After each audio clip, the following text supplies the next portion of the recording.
Is Exxon Mobil a buy now? We'll perform an XOM stock analysis like Warren Buffett, one of the greatest investors of all time. We'll reverse engineer his decision-making process to look at the most telling business numbers before we estimate not one but two fair intrinsic values for Exxon Mobil stock. Along the way, there's going to be a key bonus metric that just might be the tipping point when analyzing Exxon Mobil for your stock portfolio. Then you're going to want to watch till the end when we give our rating. Buffett's not invested in Exxon, but as of his last 13F, he owns 6.6% of their biggest competitor, Chevron. That's the fifth biggest position in his portfolio, making up 5.5% of it. And with his recent adds to Occidental Petroleum, Warren Buffett likes oil. Should you look at oil companies too? Right now, Exxon Mobil trades for $107.60 per share.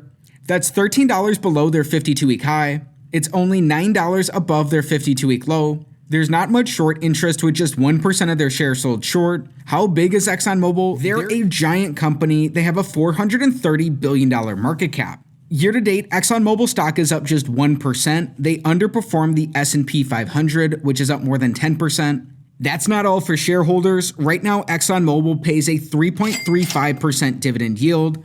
That yield is added on to their returns in their stock. In the last 5 years, Exxon Mobil compounds at 7% annually. In the last decade, they compounded just 1.5% annually. They're up 18% overall. When we go back before the global financial crisis, Exxon Mobil compounds at just 3.5% annually. They've underperformed the market over this time, even when we add in their dividends. But the burning question is, why should we be paying close attention to Exxon Mobil? Recently, Exxon Mobil announced an all-stock deal to acquire Pioneer Natural Resources for $59.5 billion.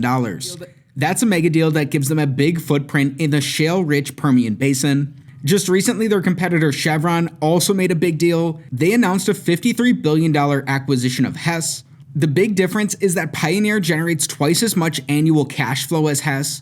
Exxon's acquisition was just 6 times cash flow. Meanwhile, Chevron's was 11.5 times cash flow, which is nearly double the price. Exxon Mobil is an integrated oil and gas company that explores for, produces, and refines oil around the world. In 2022, it produced 2.4 million barrels of liquids and 8.3 billion cubic feet of natural gas per day. At the end of 2022, reserves were 17.7 billion barrels of oil equivalent, 65% of which were liquids. The company is the world's largest refiner with a total global refining capacity of 4.6 million barrels of oil per day, and it's one of the world's largest manufacturers of commodity and specialty chemicals. Exxon traces its roots all the way back to John D. Rockefeller Standard Oil, and it's headquartered in Irvine, Texas. Now with that understanding, let's dive deep into their numbers. Metric number 1, we want their average return on capital in the last 5 years to be above 14%. The average business earns 7% returns on capital. Looking for a benchmark that's double this can build in margin of safety based on the quality of the business. The oil industry is cyclical. Exxon is no exception. Their returns on capital go up or down with the price of oil. When these crashed and went negative in 2020, Exxon had negative returns on capital as well. Since then, as the price of oil has increased, Exxon's returns on capital have increased too. A big trend right now in oil and natural gas is not spending a lot on capex. This boosts their returns on capital by a lot. They earned 26% in their last year. That's way higher than they were at in any of these other years. While these returns are pretty lumpy, when we average them out, Exxon earns 10% returns in a given year. That's below our benchmark, which means this is an X on metric number 1, but it's still better than a normal business. Metric number 2, we want growth. Exxon has grown a lot. We'll look at their revenues, earnings, and free cash flows. In this time, their revenues are up by 31%. Their earnings have grown 2.5 times, and their free cash flows have almost tripled when we include today's numbers. We can see here the big hit the company took in 2020 when their revenues went down by nearly $80 billion. Still, they've more than doubled from their 2020 lows. It's big growth across the board for Exxon. Their margins are up by quite a bit as well. This is a huge check on metric number 2. Keep in mind the oil industry is cyclical, and Exxon's performance over this time has matched that. Metric number 3, we want earnings per share growth. This looks at Exxon like an individual shareholder in the company. Their earnings per share are pretty similar to what we just saw in our last metric. We learned their earnings have grown by 2.5 times. They've also bought back 3.5% of their shares over this time. This means they've grown their earnings per share, more than doubling these over this time. It's another check on metric number 3. Metric number 4, we want free cash flow per share growth. This is almost the same story. The only difference is their free cash flows have grown even faster than their earnings.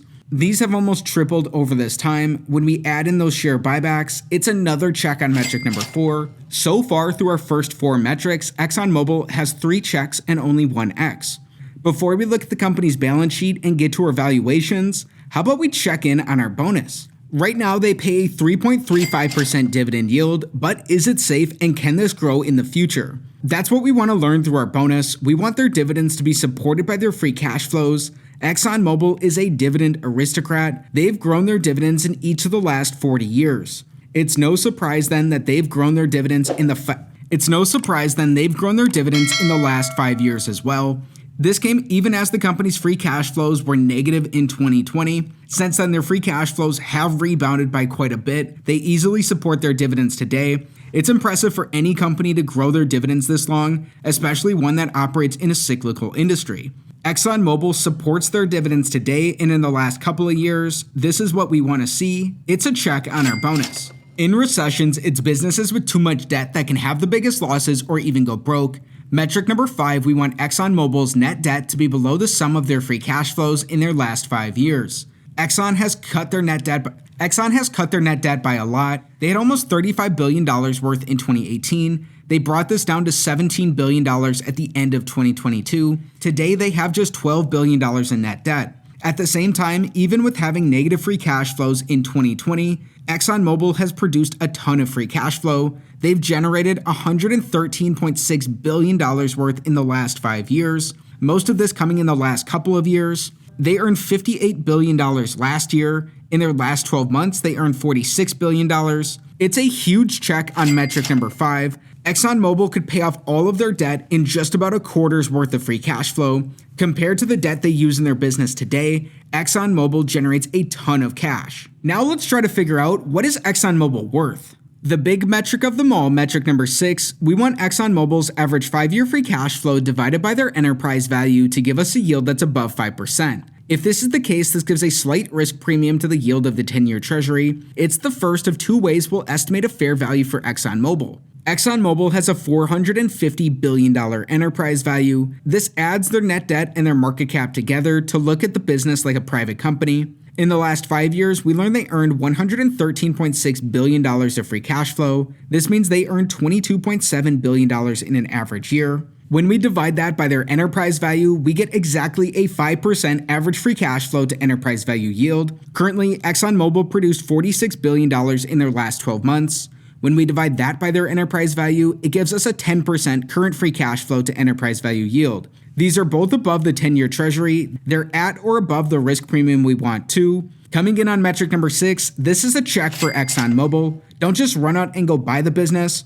Watch to see what their fair value per share is before you stay for our rating. Everything we've covered so far is important, but there's something missing that, in my opinion, is the main reason to analyze Exxon Mobil. This takes us to using a discounted cash flow model to estimate their fair value per share. A DCF model is based on the predictability of a company's free cash flows.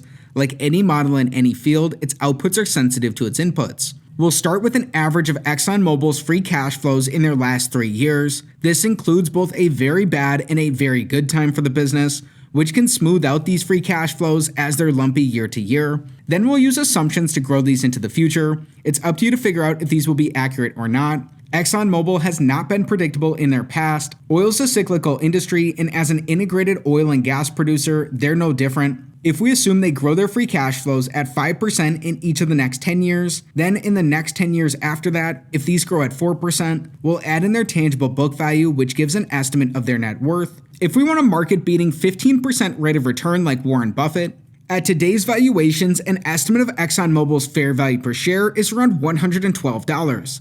That's up $5 from today's stock price.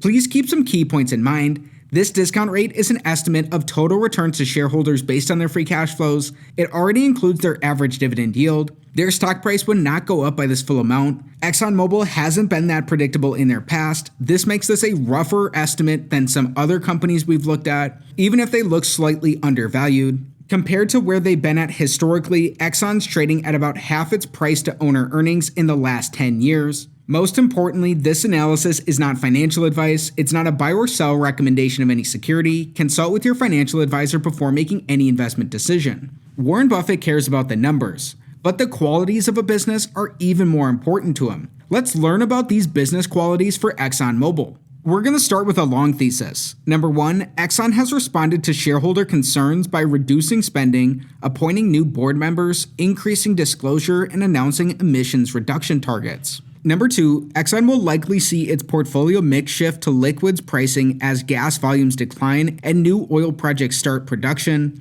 Cash margins should improve as a result, thanks to Permian and Guyana volumes. Number 3, with coordination between upstream and downstream operations, as well as integrated refining and chemical facilities, Exxon achieves a high level of integration that creates value as opposed to simply owning the assets. But it's not all sunshine and roses for the business. We're going to look at a short thesis also. Number 1, despite activist pressure and new board members, Exxon has not shied away from hydrocarbon investment levels and continues to develop long-life projects that may hold a risk of becoming stranded.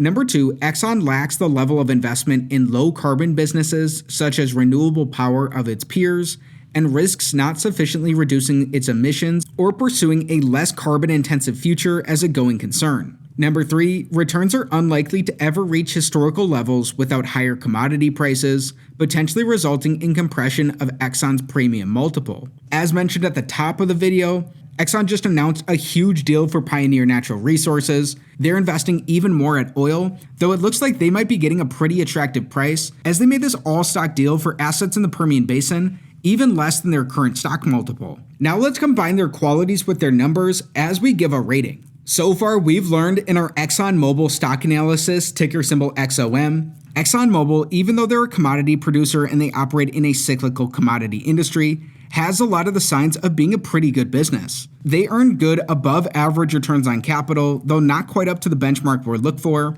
Their earnings and free cash flow have really led growth for the business. They've also bought back a small number of shares while reducing their debt. Their free cash flows are huge compared to where they've been at in their past 5 years. Because of this, Exxon's free cash flow yields look attractive compared to the 10-year treasury. Exxon's also supported a growing dividend in each of the last 40 years. They're a dividend aristocrat that just may well be a dividend king. This puts them in special company with Chevron as the only oil companies with this kind of track record. It looks like Exxon may have made an even better deal to acquire Pioneer Natural Resources than Chevron did to acquire Hess. When we performed our discounted cash flow analysis from today's valuations, if you believe those assumptions, and you want a market-beating return of 15% like Warren Buffett, an estimate for ExxonMobil's fair value per share is around $112. That's up $5 from today's current stock price. Keep in mind this isn't financial advice. When we add their numbers and their qualities together, ExxonMobil looks like an excellent candidate for more research. If you enjoyed today's XOM stock analysis, like it, subscribe to the channel for more, and watch this next video.